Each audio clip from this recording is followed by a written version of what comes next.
ਲੱਭੜ ਕਿੱਧਰ ਰਹਿ ਗਿਆ? ਉਹ ਨਹੀਂ ਦੀਦਾ ਅੱਜ। ਲੰਬੜ ਯਾਰ ਦੁਸਹਿਰੇ 'ਚ ਮਿਲਿਆ ਸੀਗਾ ਮਿੰਦੀ ਉੱਥੇ ਖਾਦੀ ਪੀਂਦੀ, ਮੈਨੂੰ ਤਾਂ ਪਤਾ ਲੱਗਾ ਪਿਆ ਤਾਂ ਆਏ ਜਿਆਦਾ ਪਤਾ ਹੋਣਾ। ਫਿਰ ਰਾਤ ਕਿਤੇ ਡਿੱਗ ਡੁੱਗ ਪਿਆ ਜਾਂ ਲੜਾਈ ਹੋ ਗਈ। ਅੱਛਾ ਡਿੱਗ ਪਿਆ। ਜਿਹੜਾ ਸੀਨ ਆ ਉਹ ਤਾਏ ਨੂੰ ਪਤਾ ਬਹੁਤਾ ਕਿਉਂਕਿ ਇਹ ਨਾਲ ਸੀ ਉਹ। ਮੈਂ ਪਹਿਲਾਂ ਨਾਲ ਸੀ, ਅੱਛਾ ਮੈਨੂੰ ਇੰਨਾ ਪਤਾ ਲੱਗਿਆ। ਪਹਿਲਾਂ ਉਹਦੇ ਨੰਬਰ ਸੀ ਨਾਲ, ਦੋ ਚਾਰ ਮੁੰਡੇ ਲੈ ਗਿਆ। ਹੁਣ ਤੈਨੂੰ ਪਤਾ ਮਾਸਟਰ ਵੀ ਜਿੱਦਾਂ ਹੁਣ ਜਦੋਂ ਨੰਬਰ ਆਪਣੇ 'ਚ ਬੈਠਾ ਹੁੰਦਾ ਨਾ, ਉਦੋਂ ਹੁੰਦਾ ਆਪਣੇ ਹੋ ਗਿਆ। ਜਦੋਂ ਮਡੀਸ਼ ਨਾਲ ਜਾਂਦਾ ਨਾ, ਇਹ ਵੀ ਫਤੂਰ ਬਣ ਜਾਂਦਾ ਸੀ। ਕਹਿੰਦੇ ਪਹਿਲਾਂ ਕਹਿੰਦੇ ਜਾ ਕੇ ਨਾਲ ਕਿਤੇ ਹੋਟਲ ਜਾ ਕੇ ਚਿਕਨ ਟੁਕਨ ਖਾਤਾ, ਬੋਤਲ ਲਈ, ਬੋਤਲ ਪੀ ਲਈ, ਫੇਰ ਕਹਿੰਦਾ ਦੁਸਹਿਰਾ ਦੇਖਣ ਤੁਰ ਪਏ। ਇਹ ਪਤਾ ਨਹੀਂ ਕਹਿੰਦੇ ਟਰੈਕਟਰ ਦੇ ਉੱਪਰ ਖੜ ਕੇ ਦੁਸਹਿਰਾ ਦੇਖਦੇ ਸੀ। ਪਤਾ ਨਹੀਂ ਦੋ ਤਿੰਨ ਜਾਣੇ ਖੜੇ ਸੀ, ਕਿਤੇ ਧੱਕਾ ਲੱਗਾ, ਕੀ ਹੋਇਆ, ਕਿਹਦਾ ਡਿੱਗ ਪਿਆ। ਉਹ ਨਾ ਸੋਚੇ ਲੰਬੜ ਨੇ ਧੱਕਾ ਮਾਰਿਆ, ਕਿਤੇ ਲੰਬੜ ਨੂੰ ਕੋਈ ਢਾ ਲਿਆ ਉਹਨੇ। ਉਹਦੀਆਂ ਬੱਤੀਆਂ ਖੋਲਦੀਆਂ।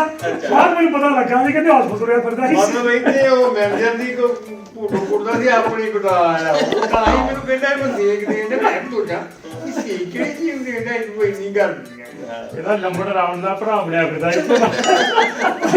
ਮੈਨੂੰ ਲੱਗਦਾ ਵੀ ਠਾਣੇ ਬੈਠਾ ਹੁਣ। ਇਹ ਵੈਸੇ ਚਲੋ ਮੇਲਿਆਂ ਦੇ ਵਿੱਚ ਇਦਾਂ ਦੀਆਂ ਗੱਲਾਂ ਹੁੰਦੀਆਂ ਰਹਿੰਦੀਆਂ। ਮੇਲਿਆਂ ਦਾ ਇਹ ਵੀ ਹਿੱਸਾ ਤਾਂ ਹੈ। ਧਨੀ ਰਾਮ ਚੰਦ ਨੇ ਕਹਿੰਦਾ ਆ ਬਈ ਧੁੱਪ ਧੂੜ ਧੱਕੇ ਜਿਹੜੇ ਜਰ ਸਕਦੇ ਮੇਲਿਆਂ ਦੀ ਸੈਰ ਉਹੀ ਗੱਲ ਜਦੋਂ ਕਹਿੰਦਾ ਮਾਰਦਾ ਮਾਪੇ ਜੱਟ ਮੇਲੇ ਆ ਗਏ। ਉਹਦੇ ਵਿੱਚ ਇਹੀ ਆ ਵੀ ਜਿਹੜਾ ਬੰਦੇ 'ਚ ਸਹਿਣਸ਼ੀਲਤਾ ਵੀ ਹੋਣੀ ਚਾਹੀਦੀ ਹੈ ਨਾ। ਬੰਦੇ ਨੇ ਜਾ ਕੇ ਖਾਣਾ ਪੀਣਾ ਮੇਲੇ 'ਚ ਇਹੀ ਹੈਗਾ ਇਹ ਹੁੰਦਾ। ਤੇ ਜੇ ਧੁੱਪ ਧੱਕੇ ਕਿਤੇ ਪੈ ਵੀ ਗਿਆ ਲੰਬੜ ਅੜਗੇ ਇਹਨੂੰ ਤਾਂ ਪਰਵਾਹ ਨਹੀਂ ਕਰਨੀ ਚਾਹੀਦੀ। ਇਹ ਵੀ ਹਿੱਸਾ ਆ। ਇਹ ਲੰਬੜ ਹੁੰਦਾ ਇਧਰੋਂ ਵੀ ਸਿਆਸਤਾਂ ਦੀ ਬੜਾ ਪਛਾਣ ਆ। ਮੈਂ ਨਹੀਂ ਕਰਦਾ, ਉਹ ਮਾਇ ਨਹੀਂ ਕਰਦਾ, ਮਾਇ ਨਹੀਂ ਕਰਦਾ। ਇਹਦਾ ਹੱਸਾ ਕੇ ਝਾੜ ਕੇ ਐ ਬੱਚੇ ਖੜਿਆ ਲੰਬੜਿਆ। ਚਲੋ ਇਹ ਜਿਹੜੀ ਕੁੱਟ ਮਾਰੇ ਜਾਂ ਕਹ ਲਓ ਵੀ ਆਪਾਂ ਪੁਤਲਿਆਂ ਨੂੰ ਅੱਗ ਲਾਉਂਦੇ ਆ, ਇਹ ਇੱਕ ਬਦੀ ਦੇ ਉੱਤੇ ਨੇਕੀ ਦੀ ਜਿੱਤ ਦਾ ਪ੍ਰਤੀਕ ਆ। ਵੀ ਬੁਰਾਈ ਦੇ ਉੱਤੇ ਅਛਾਈ ਦੀ ਆ। ਇਹਨੂੰ ਇੱਕ ਬੁਰਾਈ ਦਾ ਪ੍ਰਤੀਕ ਮੰਨਿਆ ਜਾਂਦਾ ਰਾਵਣ ਨੂੰ, ਇਹਦੇ ਕਰਕੇ ਇਹਨੂੰ ਅੱਗ ਲਾਈ ਜਾਂਦੀ ਹੈ। ਪਰ ਤਾਇਆ ਵੀ ਦੋ ਥਾਂ ਇਦਾਂ ਦੇ ਆ ਪੰਜਾਬ ਦੇ ਵਿੱਚ ਜਿੱਥੇ ਇਹਦੀ ਪੂਜਾ ਵੀ ਕੀਤੀ ਹੁੰਦੀ ਆ ਹਨਾ। ਉਹਦੇ ਵਿੱਚ ਇੱਕ ਤਾਂ ਆਪਣੇ ਪਾਇਲ ਆ, ਇੱਥੇ ਜਿੱਥੋਂ ਬੇਅੰਤ ਸੋਹਣੀ ਜਿੱਤਦੇ ਹੁੰਦੇ ਸੀ। ਪਾਇਲ ਕਸਬੇ ਦੇ ਵਿੱਚ ਵੀ ਉਹ ਬਹੁਤ ਪੁਰਾਣਾ, ਕਹਿੰਦੇ ਵੀ ਕੋਈ 200 ਸਾਲ ਪੁਰਾਣਾ ਇੱਕ ਬੁੱਤ ਬਣਿਆ ਉਹਦਾ, ਤੇ ਲੋਕੀ ਅੱਜ ਵੀ ਪੂਜਾ ਕਰਦੇ। ਦੂਜਾ ਹੈਗਾ ਆ ਮੁਕਤਸਰ ਦੇ ਵਿੱਚ, ਹਾਂ ਮੁਕਤਸਰ ਸੁਣਿਆ ਹਨਾ। ਮੁਕਤਸਰ ਦੇ ਵਿੱਚ ਵੀ ਪੂਜਾ ਕਰਦੇ, ਹਰਿਆਣੇ ਵਿੱਚ ਵੀ ਹੈਗਾ। ਈਵਨ ਕਿ ਕੋਈ ਖਾਸ ਭਾਈਚਾਰੇ ਜਿਹੜੇ ਹੈਗੇ ਆ ਉਹ ਇਹਨੂੰ ਅਜੇ ਵੀ ਮੰਨਦੇ ਹਨਾ। ਮੈਂ ਤਾਂ ਇੱਕ ਵੀਡੀਓ ਵੀ ਦੇਖਦਾ ਸੀ ਕਿ ਉਹਦੇ ਵਿੱਚ ਇੱਕ ਔਰਤ ਆ, ਉਹ ਕਹਿੰਦੀ ਵੀ ਮੈਨੂੰ ਸੁਪਨੇ 'ਚ ਆਉਂਦਾ ਰਾਵਣ, ਮੈਂ ਤਾਂ ਉਹਨੂੰ ਗੋਡ ਮੰਨਦੀ ਆ ਵੀ ਮੈਨੂੰ ਪਹਿਲਾਂ ਹੀ ਜਿਹੜਾ ਆ ਉਹ ਤੋਂ ਹੀ ਮੰਗਦੀ, ਕਹਿੰਦੀ ਮੈਂ ਹਨਾ। ਤੇ ਇੱਕ ਇਹ ਵੀ ਇੱਕ ਹੁਣ ਚੱਲ ਪਈ ਆ ਗੱਲ ਵੀ ਜਿੱਥੇ ਅਸੀਂ ਇਹਨੂੰ ਬੁਰਾਈ ਦਾ ਪ੍ਰਤੀਕ ਮੰਨਦੇ ਸੀ, ਹੁਣ ਲੋਕੀ ਇਹ ਵੀ ਕਹਿੰਦੇ ਆ ਵੀ ਠੀਕ ਆ ਵੀ ਕੁਝ ਗਲਤੀਆਂ ਇਦਾਂ ਦੀਆਂ ਹੋਈਆਂ, ਪਰ ਅਛਾਈਆਂ ਵੀ ਨਾਲ ਦੀ ਨਾਲ ਦੇਖਣੀਆਂ ਚਾਹੀਦੀਆਂ। ਇਹਦੇ ਮਾਸੇ ਸਾਊਥ ਵਿੱਚ ਕਹਿੰਦੇ ਵੀ ਇਹਦੀ ਜ਼ਿਆਦਾ ਪੂਜਾ ਹੁੰਦੀ ਹੈ। ਹਾਂਜੀ ਸਾਊਥ ਵਿੱਚ ਰਾਵਣ ਦੀ ਪੂਜਾ ਜ਼ਿਆਦਾ ਹੁੰਦੀ ਹੈ। ਉੱਥੇ ਰਾਮ ਦਾ ਵਿਰੋਧ ਹੁੰਦਾ। ਨਹੀਂ ਹੁਣ ਇਹਦੇ ਵਿੱਚ ਵੀ ਆਪਾਂ ਦੇਖੀਏ ਜਦੋਂ ਰਾਮ ਚੰਦਰ ਆਉਂਦੇ ਆ ਸਾਰੇ ਪਹਿਲਾਂ ਮੱਥਾ ਟੇਕਦੇ ਆ। ਮੱਥਾ ਟੇਕਦੇ ਬੁੱਤ ਜਿਹੜੀ ਜਦੋਂ ਲੜਾਈ ਤੋਂ ਪਹਿਲਾਂ ਵੀ ਈਵਨ ਕਿ ਜਿਹੜੇ ਮਹਿਮਾਨ ਵੀ ਆਉਂਦੇ ਆ ਜਾਂ ਚੀਫ ਗੈਸਟ ਆ ਉਹ ਆ ਕੇ ਪੁਤਲੇ ਨੂੰ ਮੱਥਾ ਟੇਕਦੇ ਆ। ਫਿਰ ਜਦੋਂ ਅੱਗ ਲੱਗ ਜਾਂਦੀ ਆ ਫਿਰ ਦੂਜੇ ਦਿਨ ਇਹ ਲਿਆ ਉਹਦੀਆਂ ਜਿਹੜੀਆਂ ਬਚ ਜਾਂਦੀਆਂ ਰਾਖ ਆ ਘਰ ਵਿੱਚ ਰੱਖਣਾ ਲੋਕੀ ਲੈ ਕੇ ਜਾਂਦੇ ਆ। ਟਮਾਟਰ ਜੇ ਇੰਨਾ ਇਸਤੇਮਾਲ ਕਰਦੇ ਫਿਰ ਉਹ ਫੂਕ ਦੇਗਾ ਤੇ ਫੂਕਦੇ। ਇੱਕ ਤਾਂ ਇਹ ਹੋ ਗਿਆ ਪਹਿਲਾਂ ਤਾਂ ਚਲੋ ਹੁਣੇ ਫੂਕਣ ਲੱਗੇ ਜਾਂ ਕਹਿ ਲਓ ਵੀ ਹੁਣ ਕਹਿੰਦੇ ਆਤਿਸ਼ਬਾਜ਼ੀਆਂ ਹੁਣ ਚੱਲਦੀਆਂ, ਸਾਰਾ ਕੁਝ ਇੱਕ ਮਨਾਇਆ ਜਾਂਦਾ। ਮਨਾਇਆ ਤੇ ਇਹ ਤਿਉਹਾਰ ਜਿਹੜੇ ਆ ਪ੍ਰਤੀਕ ਹੁੰਦੇ ਆ। ਹੁਣ ਜੇ ਦੇਖਿਆ ਜਾਵੇ ਵੀ ਲੰਬੜਿਆ ਕੁੱਟ ਹੋਇਆ, ਲੰਬੜ ਕਿਉਂ ਆਪਾਂ ਜੇ ਪੁੱਛੇ ਕੁੱਟ ਕਿਉਂ ਹੋਇਆ, ਕਈ ਵਾਰੀ ਕੀ ਹੁੰਦਾ ਹੈ ਬੰਦਾ ਫਨ ਜੀ ਕਰਦਾ, ਇਹ ਫਨ ਨਾਲ ਚੀਜ਼ਾਂ ਜੁੜੀਆਂ। ਪਰ ਪਿੱਛੇ ਜਿਹੜੇ ਸਾਨੂੰ ਲੈਸਨ ਜਿਹੜੇ ਆ, ਲੈਸਨ ਤੇ ਇਹ ਲੈਣੇ ਚਾਹੀਦੇ ਆ ਵੀ ਰਾਮ ਚੰਦਰ ਜਿਹੜਾ ਆ ਉਹ ਇੱਕ ਅਛਾਈ ਦਾ ਪ੍ਰਤੀਕ ਸੀ।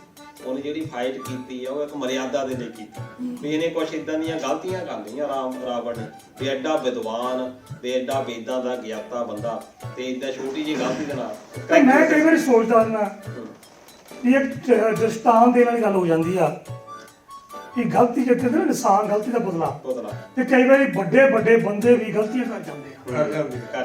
ਹੈ ਨਹੀਂ। ਸੋ ਜੇ ਸਾਡੇ ਵਰਗਾ ਇੱਕ ਆਦਮੀ ਇੱਕ ਨੋਰਮਲ ਇਨਸਾਨ ਗਲਤੀ ਕਰ ਜਾਏ ਤੇ ਹੋ ਹੀ ਸਕਦੀ ਆ। ਤਾਂ ਸਾਨੂੰ ਵੀ ਇਹ ਚਾਹੀਦਾ ਕਿ ਜੇ ਕੋਈ ਇਨਸਾਨ ਗਲਤੀ ਕਰ ਜਾਏ ਉਸ ਗਲਤੀ ਦਾ ਪਛਤਾਵਾ ਕਰ ਜਾਏ ਤਾਂ ਉਹਨੂੰ ਮਾਫੀ ਕਰ ਦੇਣਾ ਚਾਹੀਦਾ। ਮਾਫੀ ਕਰ ਦੇਣਾ ਚਾਹੀਦਾ, ਪਰ ਪਛਤਾਵਾ ਵੀ ਹੋਵੇ ਹਨਾ। ਹਾਂ ਪਛਤਾਵਾ ਹੋਣਾ ਜ਼ਰੂਰੀ ਆ। ਤੇ ਰਾਮ ਚੰਦਰ ਜਿਹੜਾ ਆਪਣੇ ਰਾਵਣ ਸੀ, ਰਾਵਣ ਤਾਂ ਕਹਿੰਦੇ ਵੀ ਸ਼ਿਵ ਜੀ ਦਾ ਸਭ ਤੋਂ ਵੱਡਾ ਭਗਤ ਹੋਇਆ, ਬਹੁਤ ਵੱਡਾ ਵਿਦਵਾਨ ਵਿੱਚ ਜਿਹੜੇ ਲਿਖੇ ਵੀ ਐਵੇਂ ਮੰਤਰ ਜਿਹੜੇ ਅੱਜ ਵੀ ਉਹ ਮੰਦਰਾਂ ਦੇ ਵਿੱਚ ਉਚਾਰੇ ਜਾਂਦੇ ਆ ਸ਼ਿਵ ਜੀ ਨੂੰ ਖੁਸ਼ ਕਰਨ ਦੇ ਲਈ।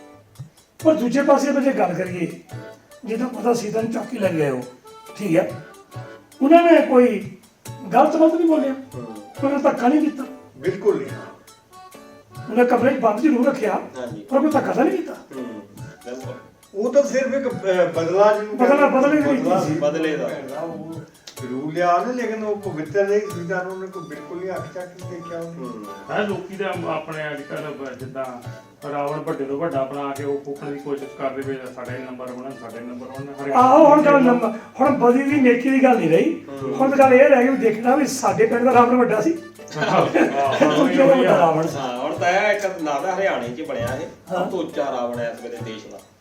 ਇਹ 171 ਫੁੱਟ ਉੱਚਾ ਸੀ ਬੱਲੇ, ਤੇ ਇਹਦੇ 18 ਲੱਖ ਰੁਪਈਆ ਲੱਗਾ ਇਹਨੂੰ ਬਣਾਉਣ 'ਚ। 18 ਲੱਖ ਰੁਪਇਆ ਲੱਗਾ। ਹਾਂਜੀ, ਇਹਨੂੰ ਚਲ ਬਾਅਦ ਜਲੂ ਤਾਂ ਮੈਂ ਚਲੋ ਲੂਣਾ ਜਾਣੀ ਕਹਿ ਲਓ ਵੀ 18 ਲੱਖ ਨੂੰ ਅੱਗ ਲਾਈ ਆ। 25 ਕੁਆਂਟਲ ਲੋਹਾ ਲਾਇਆ ਇਹਨੂੰ ਅੱਛਾ ਤੇ 500 ਪੀਸ ਬਾਂਸ ਦੇ ਸੀ, 3000 ਮੀਟਰ ਕੱਪੜਾ ਲਾਇਆ ਗਿਆ ਤੇ ਫਾਈਬਰ ਗਲਾਸ ਦਾ ਇਹਦਾ ਚਿਹਰਾ ਜਿਹੜਾ ਬਣਾਇਆ ਗਿਆ 1.5 ਕੁਆਂਟਲ ਦਾ ਸੀ। ਬੱਲੇ, ਤੇ ਇਹਦੇ ਵਿੱਚ ਜਿਹੜੀ ਆਤਿਸ਼ਬਾਜ਼ੀ ਸੀ ਉਹ ਵੀ ਵੈਸੇ ਧੂਆਂ ਕਰਨ ਵਾਲੀ ਨਹੀਂ ਸੀ, ਇਕੋ ਫ੍ਰੈਂਡਲੀ ਜਿਹੜੀ ਆਤਿਸ਼ਬਾਜ਼ੀ ਵੈਸੇ ਪਾਈ। ਮੈਨੂੰ ਉਹਦਾ ਮਾਸਟਰ ਗੁੱਸਾ ਲੱਗ ਰਹੀ ਹਾਂਜੀ ਵੀ ਆਕੋ ਫ੍ਰੈਂਡਲੀ ਕਿੱਦਾਂ ਹੋ ਗਈ, ਜਦੋਂ ਅੱਗ ਲੱਗਣੀ ਹੁਣ ਤਾਂ ਨੂੰ ਜਾਣਾ ਹਾਂਜੀ ਤੂੰ ਹਾਲਾ ਛੱਡੂ ਜਿਹੜਾ ਹੁਣ ਕੱਪੜਾ ਥੋੜੀ ਆ ਇਕੋ ਫ੍ਰੈਂਡਲੀ ਆ ਜਾਂ ਜੋ ਵੀ ਆਪਾਂ ਬਾਹਰ ਉਹ ਤਾਂ ਮੈਂ ਗੱਲਾਂ ਬਣਾ ਰਹੀ ਆ, ਪਰਾਲੀ ਨੂੰ ਅੱਗ ਲਾਉਂਦੇ ਲੋਕੀ, ਉਹਦਾ ਉਹ ਵੀ ਆਕੋ ਫ੍ਰੈਂਡਲੀ ਆ। ਉਹ ਵੀ ਇਹ ਕਹਿੰਦੀ ਪੈਸੇ ਦੀ ਵੇਸਟੇਜ ਹੀ ਹੈ। ਪੈਸੇ ਵੀ ਦੇਖੋ ਇਹ ਇੱਕ ਇਦਾਂ ਚਲੋ ਸ਼ਾਇਦ ਕਹਿਣਾ ਕਿਸੇ ਧਰਮ ਦਾ ਬੰਦਾ ਹੋ ਜਾਂਦਾ, ਫੀਲਿੰਗ ਹਾਰਟ ਹੋ ਜਾਂਦੀ। ਹੁਣ ਤਾਂ ਇਦਾਂ ਦਾ ਹੋ ਗਿਆ ਵੀ ਜੇ ਆਪਾਂ ਇਦਾਂ ਦੀ ਕਿਸੇ ਕਿੰਤੂ ਪਰੰਤੂ ਕਰ ਨਹੀਂ ਸਕਦੇ ਵੀ ਇੱਕ ਪਾਸੇ ਜਦੋਂ ਹੁਣ ਪਰਾਲੀ ਆਉਣੀ ਆ ਉਹਦੇ ਉੱਤੇ ਅਸੀਂ ਸਾਰਿਆਂ ਨੇ ਗੱਲਾਂ ਕਰਨੀਆਂ ਵੀ ਇਹਦੇ ਅੰਦਰ ਆਪ ਧੂਆਂ ਆਉਂਦਾ, ਇਹਦੇ ਦਾ ਕਿੰਨਾ ਧੂਆਂ ਪਿਆ। ਕਿਉਂ ਪਤਾ ਉਹ ਧਰਮ ਦੇ ਨਾਲ ਲੈਣ ਦੇਣ ਲੈਣ ਦੇਣ ਨਹੀਂ ਉਹਦਾ ਕੋਈ। ਹੁਣ ਦੀਵਾਲੀ ਦੇ ਉੱਤੇ ਆਪਾਂ ਕਿੰਨੇ ਦੀਵੇ ਬਾਲਦੇ ਆ, ਕਿੰਨੇ ਜ਼ਿਆਦਾ ਪਟਾਕੇ ਆਪਾਂ ਚਲਾਉਂਦੇ ਆ, ਕਿੰਨੀਆਂ ਆਤਿਸ਼ਬਾਜ਼ੀ ਚਲਾਉਂਦੇ ਆ। ਹੁਣ ਰਾਮਚੰਦਰ ਨੇ ਤਾਂ ਕਦੀ ਕਿਹਾ ਹੀ ਨਹੀਂ ਹੋਣਾ, ਉਹ ਤਾਂ ਵੈਲਕਮ ਉਹਦੇ ਕਾਰਨ ਦੇ ਲਈ ਅਯੋਧਿਆ ਵਾਲਿਆਂ ਨੇ ਦੀਵੇ ਜਲਾਏ। ਚਲੋ ਪਟਾਕੇ ਤਾਂ ਕਿਤੇ ਨਹੀਂ ਸੀ ਉਦੋਂ, ਪਟਾਕੇ ਵੀ ਜਿਹੜੇ ਹੁਣ ਆਪਾਂ ਇਹ ਤਾਂ ਗਾਂ ਜਿੱਦਾਂ ਕਹਿ ਲਓ ਵੀ ਹੁਣ 171 ਫੁੱਟ ਉੱਚਾ ਬਣਾਇਆ, ਅਸੀਂ ਦੇਖਾ ਦੇਖੀ ਇੱਕ ਦੂਜੇ ਨਾਲ ਮੁਕਾਬਲੇਬਾਜ਼ੀ ਵਿੱਚ ਪੈ ਕੇ। ਆਹ ਤਾਂ ਸਾਡੀ ਆਪਣੀ ਮਨੁੱਖਤਾ ਦੀ ਨਿੱਜੀ ਮੁਕਾਬਲੇਬਾਜ਼ੀ। ਹੁਣ ਰਾਮ ਨੇ ਜਾਂ ਰਾਜਾ ਨੇ ਥੋੜੀ ਕਿਹਾ ਵੀ ਪਰ ਜੇ ਤੁਸੀਂ ਕੁਝ ਕਹੋਗੇ ਉਹਨੂੰ ਫਿਰ ਧਰਮ ਨਾਲ ਜੋੜਿਆ ਫਿਰ ਉਹਦੀ ਇਹ ਪ੍ਰੋਬਲਮ। ਹਾਂਜੀ ਹੁਣ ਆਪਣੇ ਇਦਾਂ ਹੀ ਸਾਰੇ ਧਰਮਾਂ 'ਚ ਇਦਾਂ ਹੀ ਹੋ ਗਿਆ। ਅਸੀਂ ਜਿਹੜਾ ਚੀਜ਼ਾਂ ਚਲੋ ਵੀ ਮਾਸਟਰ ਮੈਂ ਦੇਖੀਏ ਜਦੋਂ ਧਰਮ ਨਵਾਂ ਆਉਂਦਾ ਨਾ ਹਾਂਜੀ ਉਹ ਪੁਰਾਣੀਆਂ ਰੀਤੀ ਰਿਵਾਜਾਂ ਦਾ ਖੰਡਨ ਕਰਦਾ, ਹਾਂਜੀ ਉਹ ਸਮਝਾਉਂਦਾ, ਉਹ ਆਪਣੇ ਸਮੇਂ ਦਾ ਹਾਣੀ ਹੋ ਕੇ ਨਵੀਆਂ ਕਦਰਾਂ ਕੀਮਤਾਂ ਦੱਸਦਾ। ਬਾਅਦ ਚ ਕੀ ਹੁੰਦਾ, ਉਹ ਨਵੇਂ ਆਏ ਧਰਮ ਨੂੰ ਜਦੋਂ 500 ਸਾਲ ਜਾਂ 700 ਸਾਲ ਬਾਅਦ ਦੇਖਦੇ ਆ, ਉਹਦੇ ਵਿੱਚ ਉਹ ਰੀਤੀ ਰਿਵਾਜ ਆ ਜਾਂਦੇ ਆ ਕਿ ਜਿਨ੍ਹਾਂ ਨੂੰ ਖੰਡਨ ਕਰਕੇ ਉਹ ਧਰਮ ਵਜੂਦ ਦੇ ਵਿੱਚ ਆਇਆ ਸੀ। ਉਹਦਾ ਮਾਸਟਰ ਆ। ਚਲੋ ਦੁਸਹਿਰੇ ਦੀ ਗੱਲ ਤਾਂ ਹੋ ਗਈ। ਹੁਣ ਮੈਨੂੰ ਪਤਾ ਲੱਗਾ ਵੀ ਸ਼੍ਰੀਲੰਕਾ ਵਾਲਿਆਂ ਨੇ ਇੰਡੀਆ ਵਾਲਿਆਂ ਨੂੰ ਵੀਜ਼ਾ ਫ੍ਰੀ ਕਰ ਦਿੱਤਾ। ਹਾਂਜੀ ਉਹਦੇ ਵਿੱਚ 6 ਮੁਲਕ ਹੋਰ ਵੀ ਆ, ਉਹਨਾਂ ਦੇ ਚੀਨ ਵੀ ਆ, ਥਾਈਲੈਂਡ ਦੇ ਹੋਰ ਵੀ ਕਈ ਮੁਲਕ ਹੈਗੇ ਆ।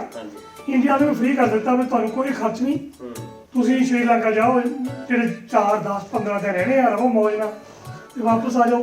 ਕਿਉਂ ਨਹੀਂ ਆਪਾਂ ਜਾ ਕੇ ਆਉਂਦੇ? ਲੰਕਾ ਵੀ ਦੇਖ ਹੀ ਲੰਕਾ ਕਿੱਦਾਂ ਦੀ ਹੈ, ਸੋਨੇ ਦੀ ਹੈ ਜਾਂ ਕਿੱਦਾਂ? ਇਹ ਤਾਂ ਇਹ ਵੀ ਇੱਕ ਭਰਮ ਭੁਲੇਖਾ। ਲੋਕੀ ਬਹੁਤ ਸਾਰੇ ਜਿਹੜੇ ਲੋਕ ਉੱਥੇ ਜਾਂਦੇ ਆ ਵੀ ਲੰਕਾ ਦੇਖ ਕੇ ਆਈਏ। ਸ਼੍ਰੀਲੰਕਾ ਵਾਲਿਆਂ ਨੇ ਵੀ ਇਹ ਨਬਜ਼ ਪਛਾਣ ਲਈ। ਸ਼੍ਰੀਲੰਕਾ ਵਾਲੇ ਜਿਹੜੇ ਜ਼ਿਆਦਾਤਰ ਹੈਗੇ ਆ ਉਹ ਹੈਗੇ ਆ ਜਾਂ ਕ੍ਰਿਸਚੀਅਨ ਆ ਜਾਂ ਬੁੱਧਿਸਟ ਧਰਮ ਨੂੰ ਮੰਨਣ ਵਾਲੇ। ਉਹਨਾਂ ਨੂੰ ਇਹਦੇ ਬਾਰੇ ਪਤਾ ਹੀ ਕੁਛ ਨਹੀਂ। ਪਰ ਜਦੋਂ ਉਹਨਾਂ ਨੇ ਦੇਖਿਆ ਵੀ ਇਹਦਾ ਇੱਕ ਖਾਸ ਭਾਵਨਾ ਜੁੜੀ ਹੋਈ ਆ, ਉਹਨਾਂ ਨੇ 2-3 ਇਦਾਂ ਦੀਆਂ ਥਾਵਾਂ ਬਣਾ ਲਈਆਂ ਵੀ ਇੱਥੇ ਆ ਵਾਟਿਕਾ ਹੁੰਦੀ ਸੀ ਜਿੱਥੇ ਸੀਤਾ ਮਾਤਾ ਨੂੰ ਰੱਖਿਆ ਗਿਆ ਸੀ। ਜੀ ਇੱਥੇ ਉਹਦਾ ਪਾਠ ਸੀ, ਉੱਥੇ ਬਹੁਤ ਵੱਡਾ ਬੋਤੀਆ ਬਣਾ ਲਿਆ, ਇੱਥੇ ਆ ਕੇ ਡਿੱਗੇ ਸੀ। ਇੱਥੇ ਉੱਥੇ ਇੱਕ ਟੋਆ ਸੀ ਬਹੁਤ ਵੱਡਾ ਵੀ ਇੱਥੇ ਜਿਹੜੇ ਹਨੂਮਾਨ ਸਾਹਿਬ ਨੇ ਆ ਕੇ ਪੈਰ ਪਾਇਆ ਤਾਂ ਇਦਾਂ ਹੋ ਗਿਆ ਵਗੈਰਾ ਵਗੈਰਾ। ਉਹਨਾਂ ਦਾ ਟੂਰਿਜ਼ਮ ਚੱਲ ਪਿਆ। ਪਰ ਹੁਣ ਜਿਹੜੇ ਵੀਜ਼ਾ ਫ੍ਰੀ ਉਹਨਾਂ ਨੇ ਕੀਤਾ ਉਹਦੇ ਪਿੱਛੇ ਵੀ ਉਹਨਾਂ ਦਾ ਇੱਕ ਹੀ ਆ ਵੀ ਟੂਰਿਜ਼ਮ, ਕਿਉਂਕਿ ਹੁਣ ਇਕਨੋਮਿਕਲੀ ਤੁਸੀਂ ਦੇਖਿਆ ਹੋਣਾ ਪਿਛਲੇ ਬਹੁਤ ਥੱਲੇ ਚਲ ਗਈ, ਬਹੁਤ ਥੱਲੇ ਇਕਨੋਮੀ ਗਈ ਪਈ ਆ ਉਹਨਾਂ ਦੀ। ਕੁਛ ਉਹਨਾਂ ਨੇ ਇਦਾਂ ਦੇ ਸਮਝੌਤੇ ਕਰ ਲਏ ਚਾਈਨਾ ਦੇ ਨਾਲ, ਜਿਹਦੇ ਨਾਲ ਕੋਈ ਬਹੁਤ ਜ਼ਿਆਦਾ ਉਹਨਾਂ ਨਾਲ ਡਿਸਟਰੋਏ ਹੋਇਆ। ਹੁਣ ਉਹ ਕਹਿੰਦੇ ਆ ਵੀ ਟੂਰਿਜ਼ਮ ਜਿਹੜਾ ਆ ਕਰੋਨਾ ਦੇ ਵਿੱਚ ਬਿਲਕੁਲ ਬੰਦ ਹੋ ਗਿਆ ਸੀ ਵੀ ਅਸੀਂ ਹੁਣ ਵੀਜ਼ਾ ਫ੍ਰੀ ਜਦੋਂ ਅਸੀਂ ਕਰਾਂਗੇ ਉਹ ਇੱਥੇ ਆਉਣ ਲੋਕ ਆ ਕੇ ਇੱਥੇ ਸਾਡੀ ਜਿਹੜੀ ਇਕਨੋਮੀ ਨੂੰ ਥੋੜਾ ਜਿਹਾ ਹੁਲਾਰਾ ਜਿਹੜਾ ਮਿਲੇ, ਕਿਉਂਕਿ ਮੇਨ ਜਿਹੜਾ ਉਹਨਾਂ ਦੀ ਡਿਪੈਂਡ ਕਰਦਾ ਟੂਰਿਜ਼ਮ। ਪਹਿਲਾਂ ਬਹੁਤ ਚਿਰ ਤੇ ਜੰਗ ਲੱਗੀ ਰਹੀ। ਹਾਂਜੀ ਟਾਈਮ ਵਾਲੇ ਸੀਗੇ ਲਿੱਟੇ ਦੇ ਨਾਲ, ਲਿਟੇ ਦੇ ਨਾਲ ਕੀ ਹੋ ਰਿਹਾ ਟਾਈਮ ਸੀ ਸਾਡੇ ਲਿੱਟੇ ਤਮਾ ਟਾਈਗਰ ਟਾਈਮ ਡਾਂਗ ਨਾਲ ਲੱਗੀ ਰਹੀ। ਉਹ ਹਟੇ ਤਾਂ ਫਿਰ ਉਹ ਦੂਜੀ ਆ ਗਈ ਆਪਣੀ ਕੋਵਿਡ-19 ਆ ਗਈ। ਹਾਂਜੀ ਕਾਫੀ ਔਖੇ ਰਹੇ ਉਹ, ਮੁਲਕ ਦਾ ਹਾਲ ਮਾੜਾ ਰਿਹਾ ਉੱਥੇ। ਪਰ ਬਾਕੀ ਉਹ ਚੀਨ ਵਾਲੇ ਨੂੰ ਕਰਜ਼ਾ ਲੈ ਲਿਆ।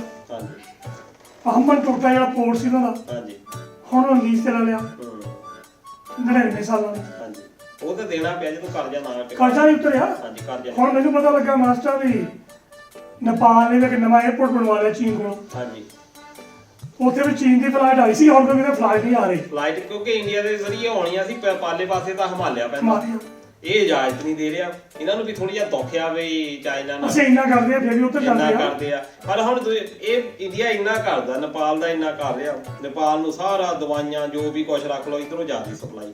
ਪਰ ਉਹ ਪਤਾ ਨਹੀਂ ਕੀ ਆ ਵੀ ਬੰਦੇ ਉਹ ਥੋੜੇ ਜਿਹਾ ਕੁਝ ਕੁ ਸਾਲਾਂ ਤੋਂ ਉਹ ਐਂਟੀ ਚੱਲ ਰਹੇ ਆ, ਜਾਂ ਉਹਨਾਂ ਨੂੰ ਲੱਗਦਾ ਆ ਵੀ ਅਸੀਂ ਉਹ ਇੱਕ ਮੈਪ ਦਾ ਵੀ ਰੌਲਾ ਪਾਈ ਰੱਖਿਆ। ਹੁਣ ਇੱਕ ਆ ਭੂਟਾਨ ਦਾ ਰੌਲਾ ਪੈ ਗਿਆ। ਢਾਂਚਾ ਹੋ ਗਿਆ, ਉੱਥੇ ਚਾਈਨੀਜ਼ ਕਮਿਊਨਿਸਟ ਆ ਰਹੇ ਆ। ਹਾਂਜੀ ਤੇ ਉਹਨਾਂ ਨੇ ਇੱਕ ਸਾਂਝਾ ਬਿਆਨ ਜਿਹੜਾ ਆ ਜਾਰੀ ਕਰ ਦਿੱਤਾ, ਜਦ ਕਿ ਭੂਟਾਨ ਦੇ ਲਈ ਇੰਡੀਆ ਸਭ ਤੋਂ ਜ਼ਿਆਦਾ ਕੰਮ ਕਰ ਰਿਹਾ, ਇੰਨਾ ਜ਼ਿਆਦਾ ਉਹਨੂੰ ਬਚਾਉਣ ਦੇ ਲਈ ਉੱਥੇ ਚਿਕਨ ਨੈਕ ਤੋਂ ਕਿਉਂਕਿ ਉਹਨਾਂ ਡਿਫੈਂਸ ਦਾ ਸਾਰਾ ਕੰਮ ਇੰਡੀਆ ਸਾਰਾ ਕਰ ਰਿਹਾ। ਅਸੀਂ ਬਾਹਰ ਦੀਆਂ ਗੱਲਾਂ ਇਹ ਕਰੀ ਜਾਂਦੇ ਆ, ਆਪਣੇ ਪੰਜਾਬ ਦੇ ਵਿੱਚ ਵੀ ਹੁਣ ਤੁਸੀਂ ਹਾਲਾਤ ਦੇਖ ਲਓ ਪਿੱਛੇ ਦੇ ਕਿੰਨੇ ਵਿਗੜ ਗਏ ਆ। ਔਰ ਇੱਕ ਬੱਚੀ ਜਿਹੜੀ ਪ੍ਰੋਫੈਸਰ ਬਲਵਿੰਦਰ ਕੌਰ ਕੀ ਹੈਗਾ ਉਹਦਾ ਸੁਸਾਈਡ ਕੀਤਾ, ਉਹਦਾ ਕਿੰਨਾ ਮਾਰਾ ਹੋਇਆ ਔਰ ਉਹਦੀ ਕੋਈ ਸੁਣਵਾਈ ਨਹੀਂ ਹੋ ਰਹੀ। ਸਾਰੇ ਲੋਕ ਬੈਠੇ 1158 ਕਿੰਨੇ ਉਹ ਹੈਗੇ ਭਰਤੀ ਕੀਤੇ ਸੀਗੇ, ਉਹ ਵਿਚਾਰੇ ਕਿੰਨੇ ਮਹੀਨਿਆਂ ਤੋਂ ਉਹ ਲਗਾਤਾਰ ਬੈਠੇ ਆ, ਉਹਨਾਂ ਦੀ ਕੋਈ ਸੁਣਵਾਈ ਨਹੀਂ ਹੋ ਰਹੀ। ਬਿਲਕੁਲ ਤਾਂ ਇਹ ਜਿਹੜੀਆਂ ਤਲੀਮਾਂ ਹਾਸਲ ਕਰਕੇ ਵੀ ਧੱਕੇ ਖਾਣ ਡਏ। ਮੈਨੇਜਰ ਸਾਹਿਬ ਸਰਕਾਰਾਂ ਕੋਈ ਵੀ ਆ ਜਾਣ, ਇਦਾਂ ਦਾ ਦੁਖਾਂਤ ਕੈਪਟਨ ਸਰਕਾਰ ਵੇਲੇ ਵੀ ਹੋਇਆ ਸੀ। ਉਦੋਂ ਇਹਨਾਂ ਦੇ ਜਿਹੜੇ ਹੁਣ ਫਾਈਨੈਂਸ ਮਿਨਿਸਟਰ ਆ ਚੀਮਾ ਸਾਹਿਬ, ਇਹ ਕਹਿੰਦੇ ਸੀ ਬਈ ਜਿਹੜਾ ਇਦਾਂ ਦੀ ਸੁਸਾਈਡ ਹੋਈ ਆ ਉਹਦੇ ਲਈ ਕੈਪਟਨ ਸਰਕਾਰ ਜ਼ਿੰਮੇਵਾਰ ਆ। ਸਿੱਧਾ ਇਹਨਾਂ ਨੇ ਕਿਹਾ ਕੈਪਟਨ ਦੇ ਉੱਤੇ ਕੇਸ ਪੈਣਾ ਚਾਹੀਦਾ, ਪ੍ਰੈਸ ਕਾਨਫਰੰਸ ਕਰਕੇ ਕਿਹਾ ਸੀ। ਪਰ ਜਦੋਂ ਹੁਣ ਆਪਣੀ ਵਾਰੀ ਆਈ ਆ, ਹੁਣ ਮੂੰਹ 'ਚ ਘੁੰਗਣੀਆਂ ਪਾ ਕੇ ਬੈਠੇ ਆ। ਹੁਣ ਇਹ ਕੀ ਆ ਕਿ 2021 ਦੇ ਵਿੱਚ ਚੰਨੀ ਸਰਕਾਰ ਰਹੀ 11 ਕੁ ਮਹੀਨੇ, ਕਿੰਨੇ ਕੁਛ 2 ਕੁ ਮਹੀਨੇ, ਉਹਦੇ ਵਿੱਚ ਉਹਨਾਂ ਨੇ ਇਹ ਕੁਛ ਜਿਹੜੇ ਅਸਿਸਟੈਂਟ ਪ੍ਰੋਫੈਸਰ ਸੀ ਉਹਨਾਂ ਦੀਆਂ ਭਰਤੀਆਂ ਦਿੱਤੀਆਂ, ਤੇ ਉਹ ਭਰਤੀਆਂ ਦੇ ਵਿੱਚ ਇਹ ਕੁਛ ਸਟੇ ਹੋ ਗਿਆ, ਕੁਛ ਇਹਨਾਂ ਦੀ ਜਿਹੜਾ ਪ੍ਰੋਸੈਸ ਸੀਗਾ ਚੁਣਨ ਦਾ ਉਹਦੇ ਵਿੱਚ ਕੁਛ ਖਾਮੀਆਂ ਪਾਈਆਂ ਗਈਆਂ, ਕਿਸੇ ਨੇ ਰਿਟ ਪਾਤੀ ਤੇ ਉਹ ਪੈਂਡਿੰਗ ਹੋ ਗਈਆਂ। ਪਰ ਉਸ ਤੋਂ ਬਾਅਦ 602 ਬੰਦਿਆਂ ਨੂੰ ਤਾਂ ਲੈਟਰ ਮਿਲ ਗਿਆ, ਬਾਕੀ ਅਜੇ ਰਹਿ ਗਏ। ਉਹ ਰਹਿ ਇਸ ਕਰਕੇ ਗਏ ਵੀ ਗਵਰਨਮੈਂਟ ਨੇ ਅੱਗੇ ਰਿਵਿਊ ਪਟੀਸ਼ਨ ਪਾਤੀ ਵੀ ਅਜੇ ਵੀ ਸਾਨੂੰ ਸ਼ੱਕ ਆ ਵੀ ਇਹ ਭਰਤੀਆਂ ਜਿਹੜੀਆਂ ਹੋਈਆਂ ਸਾਰੀਆਂ ਸਹੀ ਨਹੀਂ ਹੋਈਆਂ। ਉਹਦੇ ਵਿੱਚ ਹੁਣ ਉਹ ਕਹਿੰਦੇ ਆ ਵੀ ਤੁਸੀਂ ਜਿਹੜੀ ਇਹ ਰਿਵਿਊ ਪਟੀਸ਼ਨ ਪਾਤੀ ਆ ਉਹ ਕੋਰਟ ਦੇ ਵਿੱਚ ਜਾਣ ਰਹੀ ਆ, ਸਾਡੇ ਘਰ ਦੇ ਹਾਲਾਤ ਖਰਾਬ ਹੋਏ। 2 ਸਾਲ 2021 ਦੀ ਗੱਲ ਹੈ। ਹਾਂਜੀ 2021 ਜਦੋਂ 2 ਸਾਲ ਤੋਂ ਉੱਤੇ ਹੋ ਗਏ। ਹਾਂ ਹਨਾ, ਫਿਰ ਹੁਣ ਤੁਸੀਂ ਕਿੱਦਾਂ ਕਹਿੰਦੇ ਅਸੀਂ ਸਰਵਾਈਵ ਜਿਹੜਾ ਕਰ ਸਕਦੇ, ਸਾਨੂੰ ਦੱਸੋ ਤੁਸੀਂ ਬਈ ਇਸੇ ਕਰਕੇ ਉਹ ਜਿਹੜਾ ਕੰਮ ਜਿਹੜਾ ਵੱਧ ਗਿਆ। ਤੇ ਉਹ ਇਹ ਸਾਰਾ ਕੁਝ ਹੋਣ ਤੋਂ ਬਾਅਦ ਵੀ ਸਰਕਾਰ ਨੇ ਮੂੰਹ ਘੁੰਗਣੀਆਂ ਪਾਈਆਂ, ਕੋਈ ਬਿਆਨਬਾਜ਼ੀ ਨਹੀਂ, ਕਿਸੇ ਕੱਖ ਵੀ ਨਹੀਂ ਕੀਤਾ। ਨਹੀਂ ਤਾਂ ਪਤਾ ਲੱਗਾ ਵੀ ਘਰਦਿਆਂ ਨੂੰ ਤੰਗ ਕੀਤਾ ਗਿਆ। ਘਰਦਿਆਂ ਨੂੰ ਪਹਿਲਾਂ ਸਹੁਰਾ ਸਾਹਿਬ ਨੂੰ ਮੈਂ ਗੱਲ ਪਹਿਲਾਂ ਇਹ ਬਣਾਤਾ ਗਿਆ ਵੀ ਉਹ ਜਿਹੜਾ ਸੁਸਾਈਡ ਹੋਇਆ ਉਹ ਘਰ ਦੀ ਵਜ੍ਹਾ ਨਾਲ ਕਲੇਸ਼ ਹੋਇਆ, ਬਾਅਦ ਵਿੱਚ ਉਹ ਲੈਟਰ ਬਰਾਮਦ ਹੋ ਗਿਆ। ਉਹਦੇ ਵਿੱਚ 60 ਦਿਨਾਂ ਤੋਂ ਉਹ ਧਰਨਾ ਲਾ ਕੇ ਬੈਠੇ ਆ ਵੀ ਮੇਰੀ ਜਿਹੜੀ ਇੰਪਲੋਇਮੈਂਟ ਆ ਉਹ ਸਿਕਿਉਰ ਹੀ ਨਹੀਂ ਹੋ ਰਹੀ। ਹੁਣ ਤਾਂ ਇਹ ਦੇਖੋ ਘਰ ਬੱਚੇ ਪਰਿਵਾਰ ਪਾਲਣੇ ਆ।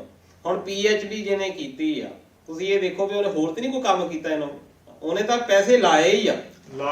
ਉਹ ਤਾਂ ਹੁਣ ਤੱਕ ਪੈਸੇ ਲਾਉਂਦੀ ਆਈ ਆ, ਤੇ ਜਦੋਂ ਪੈਸੇ ਕਮਾਉਣੇ ਕਦੋਂ ਆ? ਹੁਣ ਅਜੇ ਤੱਕ ਕੋਈ ਨੌਕਰੀ ਨਹੀਂ ਮਿਲੀ, ਨੌਕਰੀ। ਹੁਣ ਤੁਸੀਂ ਦੇਖੋ ਵੀ 60 ਸਾਲ ਦੀ ਉਮਰ ਆ, ਆਪਣਾ 30-32 ਸਾਲ ਤਾਂ ਇੱਥੇ ਲੱਗ ਜਾਂਦੇ PhD ਕਰਦੇ।